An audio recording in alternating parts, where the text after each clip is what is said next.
ये हमें जो सानिध्य मिला है, अब हमारे जीवन मुक्त होने का समय है। अर्थात दुख सुख लाभ हानि जय पराजय शत्रु मित्र मान अपमान निंदा स्तुति उन्नति अवनति, इस सब प्रपंच से मुक्त होने का अवसर मिल गया है। अब किसी अन्य भ्रमात्मक सुख की लालसा में, मनोरंजन में हम अपने समय को नष्ट ना करें। श्रीपाद प्रबोधानंद जी महाराज कह रहे हैं, अनादौ संसारे कति नरक भोगा न विहिता, कियंतो ब्रह्मेन्द्राद्यतुल सुख भोगाश्च न कृता, तदास्मिन्ने कस्मिन् वपुषि सुख दुखे न गणयन्, सदैव श्री वृंदावन मखिल सारम भज सखे। हे सखे, हे मित्र, मेरी बात मान लो। अनादौ संसारे कति नरक भोगा न विहिता, कितनी बार तुमने नरक भोगा है, तुम्हें याद नहीं है। बड़े बड़े दुख भोगे हैं। इस माया का कार्य ही है हर परिस्थिति को विस्मृति के गर्त में लीन कर देना।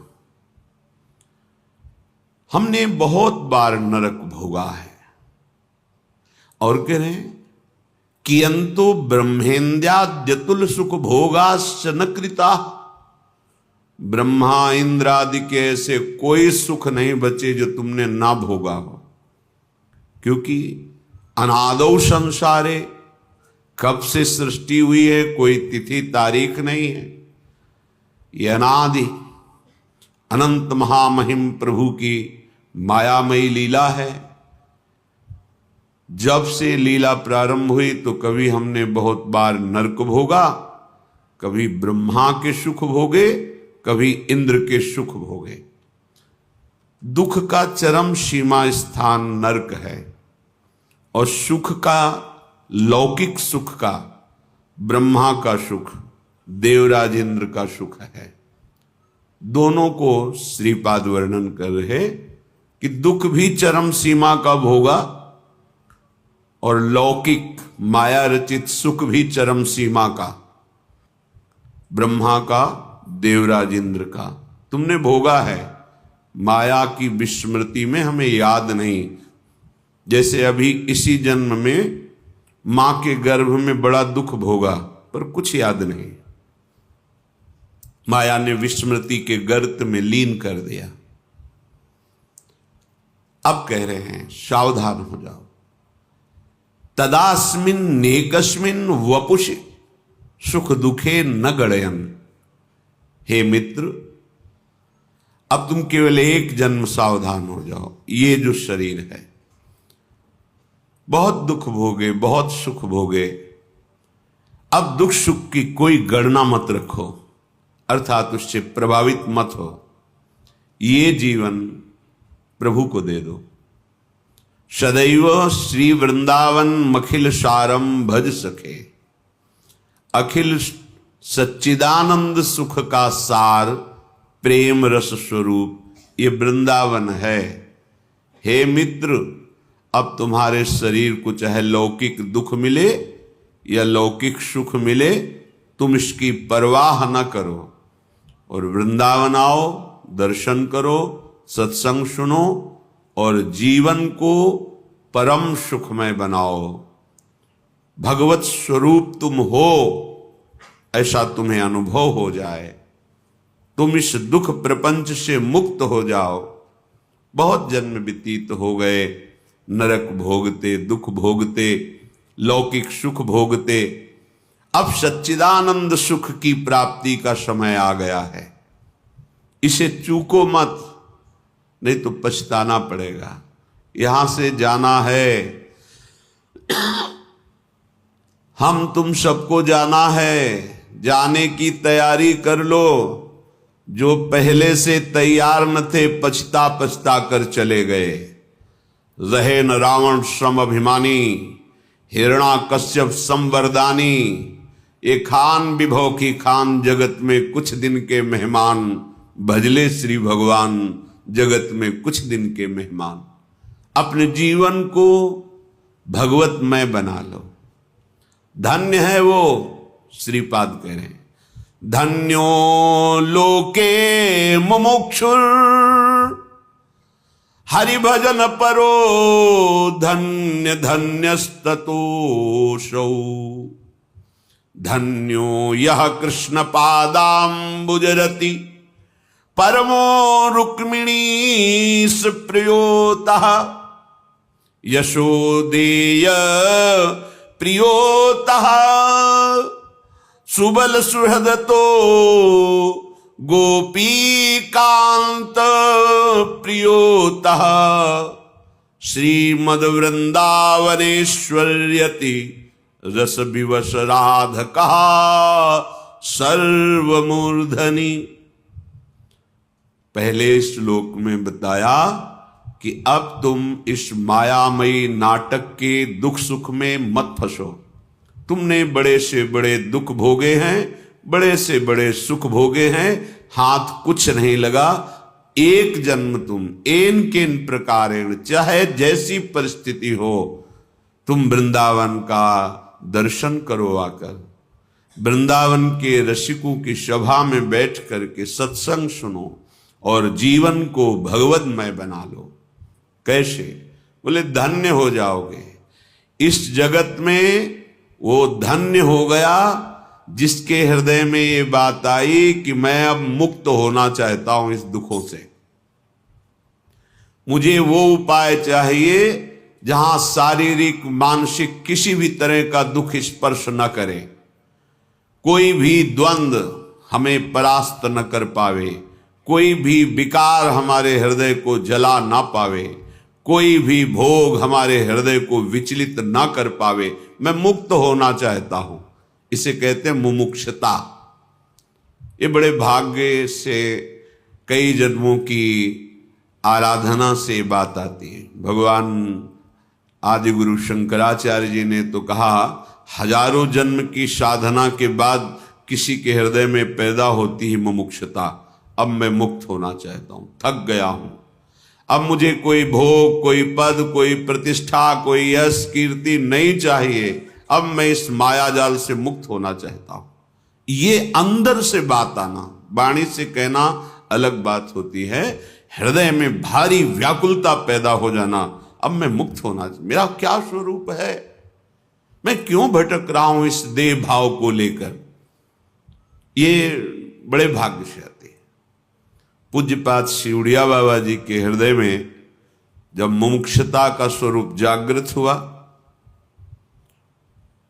पहले कामाख्या देवी की आराधना करके विचार किया कि मैं ऐसा कुछ प्राप्त करूं जिससे जगत के गरीबों का दुख मिटा सकूं, जो दुखी जन है उनको सुख प्रदान करूं।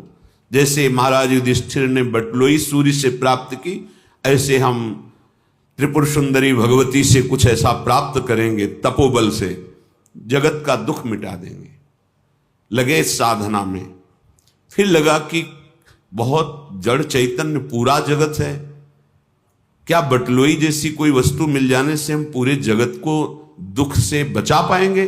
देखो महापुरुषों का चिंतन क्या होता है।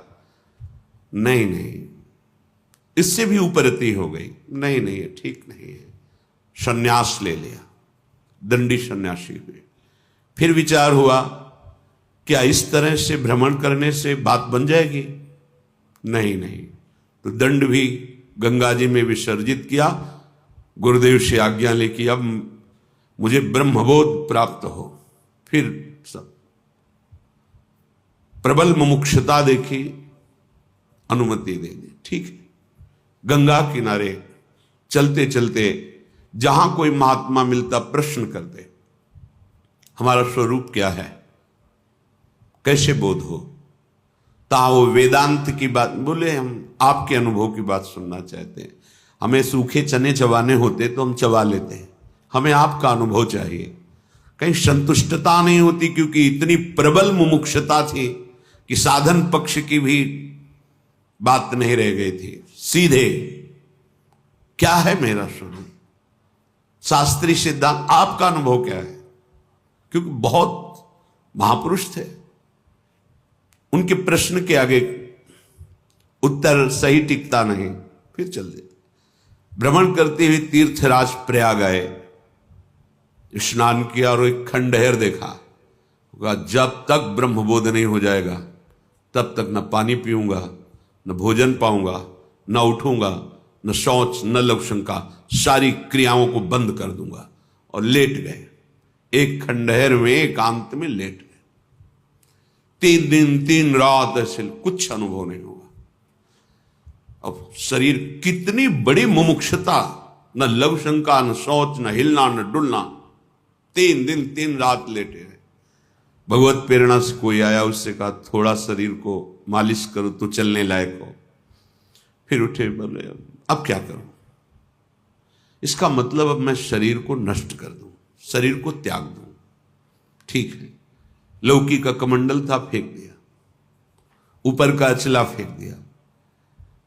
कूदने को हुए तो फिर वही विवेक, क्या शरीर त्यागने से ब्रह्मबोध हो जाएगा? फिर उससे भी बैराग। तो क्या करें? बहुत खिन्न, देखो कैसी मुमुक्षता होती है, कुछ अच्छा नहीं। जब प्राण त्यागने के लिए उतारू हो गए तो इससे, पर उसके लिए भी विवेक आदेश नहीं किया, क्या इससे ब्रह्मबोध हो जाएगा? नहीं। फिर व्याकुलता, लौट पड़े। शंकर जी का मंदिर एक प्राय होते ही गंगा किनारे, एकदम उनकी जो हृदय की स्थिति हो कोई मुमुक्ष ही जान सकता है। ऐसे डेहरी पे सर रखा और शिवलिंग पे चरण रखे। क्या करूं? हाय मचा हृदय में, कैसे मैं ब्रह्म साक्षात्कार करूं? तंद्राशी आई। तो जब कोई इतना व्याकुल होता है तो भगवान व्याकुल हो जाते हैं, जो चाहता है वो प्रदान करने के लिए। भगवान नर नारायण आए और उनको उपदेश किया। बस उसी समय स्वरूप का बोध हो गया। अब उसकी 18 घंटे पद्मासन में, उसी अनुभूति में, एक कवल, एक ग्रास केवल अन्न पाना, 18 घंटे ऐसे विश्राम, घुटने टेक दिए, ऐसे गिरिवाल, पद्मासन लगा हुआ है, यही विश्राम था। फिर ऐसे मुमुक्षता, ब्रह्मबोध, विशुद्ध तत्व ज्ञान, ये कोई खिलौना थोड़ी है कि खेल लो 2 मिनट हो गया तुम्हें ब्रह्मबोध, पढ़ लिया वेदांत तो हो गया तुम्हें ब्रह्मबोध। कह रहे धन्यो लोके मुमुक्षुर, जो मुक्त होना चाहता है इस संसार से, धन्य है वो, धन्य है। आगे कह रहे हरि भजन परो धन्य धन्यस्ततोषौ, उससे भी धन्य धन्य वो है जो एक बात निश्चय कर लिया, अब मुक्त हो चाहे ना हो, जन्म हो मरण हो, दुख हो सुख हो, इसकी कोई परवाह नहीं। अब तो रात दिन हरि शरणम हरि शरणम हरि शरणम हरि शरणम, अब तो भजेंगे हम। हमारा जीवन भजन है, फल क्या मिलेगा मुझे कोई मतलब नहीं। तो उसके लिए 2 बार कहा धन्य धन्यस्ततोषौ, उस मुमुक्ष से भी श्रेष्ठ इसका निश्चय हुआ कि अब एक श्वास भी हरि भजन से खाली नहीं जाएगी। कुछ भी हो जाए, चाहे जितना दुख मिले सुख मिले, सुख में भी नहीं भूलूंगा और दुख में भी नहीं भूलूंगा। जन्म हो मरण हो, इसकी भी कोई परवाह नहीं। स्वर्ग नरक अपवर्गास नहीं त्रास है, अब बस जीवन का लक्ष्य भजन। धन्य धन्य हो गया वो। इसके बाद कहे धन्यो यह कृष्ण पादाम्बुज रति, वो और धन्य हो गया जिसने हरि के श्री कृष्ण रूप की उपासना में चित्त जोड़ दिया। श्री कृष्ण चंद्रजू हमारे स्वामी हैं, हम उनके चरणों के आश्रित हैं, ऐसी भावना उनसे भी धन्य है। क्योंकि हरि का प्रेम रूप, प्रेमावतार हैं भगवान श्री कृष्ण, लीला पुरुषोत्तम।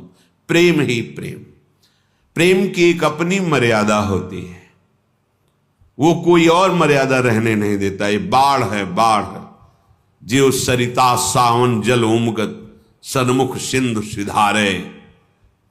ये प्रेम है, जब अब उफान में आता है सब बहा ले जाता है। इसीलिए प्रीति न काहू की कान बिचारे।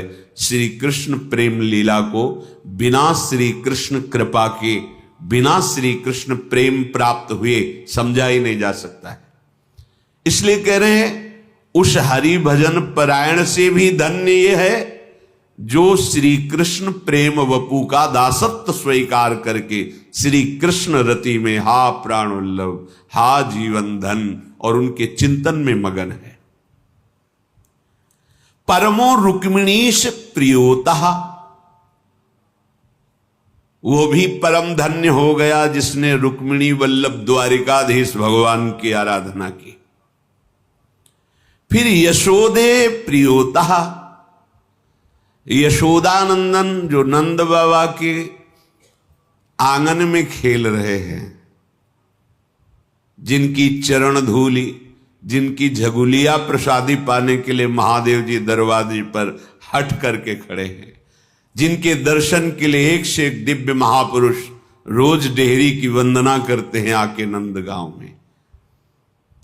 क्योंकि अखिल लोकों ब्रह्मांडों के स्वामी बाल रूप से नंद बाबा के आंगन में खेल रहे हैं। ऐसे प्रभु की उपासना बोले उनसे भी सरस है। जो रुक्मिणी वल्लभ की उपासना करते उनसे भी वो धन्य है जो श्री कृष्ण के गोपाल रूप बाल रूप की आराधना करते हैं। फिर सुबल सुहृदतो, सुबल आदि सखाओं के परम सुहृद श्री कृष्ण, अर्थात जो सखा भाव से गोष्ठ वृंदावन में गायें चराते हुए विविध प्रकार की रसमयी लीलाएं अपने सखाओं के साथ करते हैं, वो यशोदानंदन जो नंद बाबा के आंगन में खेल रहे उनसे भी अधिक रस वो प्राप्त करते हैं। वो धन्याति धन्य है जो सखाओं के साथ भगवान श्री कृष्ण की लीला का रसास्वादन करते, अर्थात सख्य भाव से। फिर गोपी कांत प्रियोतः, उनसे भी परम धन्य वो हैं जो गोपी वल्लभ की आराधना करते हैं। जहां रास महारास अत्यंत एकांत प्रिय लीलाएं भगवान गोपी वल्लभ गोपियों के हृदय को महाप्रेम में बना रहे हैं। जिन गोपियों की चरण धूलि को नारदादि उद्धवादि बड़े बड़े महापुरुषों ने वंदना की, उन गोपी वल्लभ की उपासना। फिर कह रहे हैं श्रीमद वृंदावनेश्वर्यति रस विवसा आराधक सर्वमूर्धनि, वो सबसे शिरोमणि का उपासक है जो रस विवश घनश्याम श्री किशोरी जी की आराधना में लगे हुए हैं।